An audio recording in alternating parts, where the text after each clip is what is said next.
ধরেন 100টা ডাউনলোড করলেন, 100টার মধ্যে 50টা ড্রাফটে চলে আসলো এবং 50টার থেকে 25টা যেটা ফাইনাল আসলো পেপারগুলো, সেটা আপনি মেইন ফোল্ডারে রাখবেন। অর্থাৎ আপনার 3টা ফোল্ডারই থাকবে। Step 3, identity identify themes, debate and gaps. আপনারা নিজেরা পিয়ার কলিগ বা গ্রুপের মধ্যে ডিবেট করবেন ওই থিমেটিক আইডিয়া নিয়ে। কি ধরনের গ্যাপস রয়েছে, আপনারা নিজেদের মধ্যে তর্ক বিবাদ করবেন এবং সেক্ষেত্রে কিছু বিতর্ক সৃষ্টি করবেন এবং এক্ষেত্রে আপনারা একটু শেপ আকারে এটা কানেকশনটা করবেন, যাতে দেখা যায় যিনি রিভিউয়ার তার আর্গুমেন্ট অনুযায়ী এবং স্ট্রাকচারটা ঠিক আছে কিনা এবং শেপটা ঠিক আছে কিনা এবং আপনাদের যে রিফ্লেকশন, আর্টিকুলেশনটা ঠিক হচ্ছে কিনা, সেটার জন্য সুন্দর যেন একীভূতে গাথা, এক সূত্রে গাথা, যেন সংযোগটা যেন স্থাপন থাকে। এর জন্য আপনাকে থিমেটিক আইডিয়াটাকে চিন্তা করতে হবে, এটা নিয়ে ডিবেট করতে হবে এবং কিছু পটেনশিয়াল গ্যাপ আইডেন্টিফাই করতে হবে।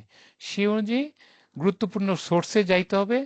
যাওয়ার পর আপনার এগুলোকে যুক্তি তর্কের মাধ্যমে একটি স্ট্রাকচার ওয়েতে, ওই যে আপনারা ভিডিওতে দেখেছেন একটা এক্সেল ফাইল করে, সেখানে 100টা ডাউনলোড করে তারা সিস্টেমেটিক রিভিউর মতো, হ্যাঁ, ওগুলো লেখার চেষ্টা করে এবং সেখান থেকে বেস্ট 25টা যেটা আপনার রিসার্চ পেপারের টপিক সেটার সাথে রিলাভেন্ট এবং সেটার সাথে কনটেক্সট অ্যানালিসিস করে রিলাভেন্ট, ওইটাই সেটা ফাইনালি রেখে দেয়।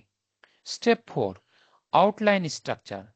আপনি যখন রিভিউ করবেন অবশ্যই সে থিমেটিক আইডিয়াস মধ্যে এবং ক্রোনোলজিক্যালে, ক্রমান্বয়ে, ক্রমানুসারে এবং ইউজিং কম্বিনেশন অফ অ্যাপ্রোচ। আপনার জন্য এই যে ক্রোনোলজিক্যাল অর্ডার থিমেটিক ভাবে সাজাইলেন এবং সেটা সিস্টেমেটিক আকারে যেন থাকে।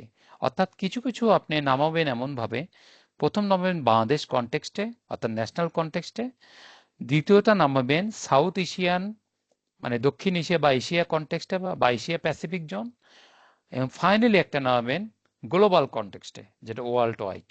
আপনি 3 ধরনের পেপারগুলোই নামানোর চেষ্টা করবেন এই 100 পেপারের মধ্যে যেটা বললাম, এবং সেটাগুলোকে স্ট্রাকচার ওয়েটে 25টা যেটা ফাইনালি ওকে হইলো। এটা কিন্তু কোনো নিয়ম না যে আপনার 25টাই দিতে হবে, কেউ 30টাও দেয় সাইটেশন, আমি দেখাবো যখন রেফারেন্সিং করে, কেউ 40টাও দেয়, কেউ 50টা, কেউ 100টাও করে, কিন্তু অ্যাটলিস্ট আপনারা যেন 25টার নিচে না আসে।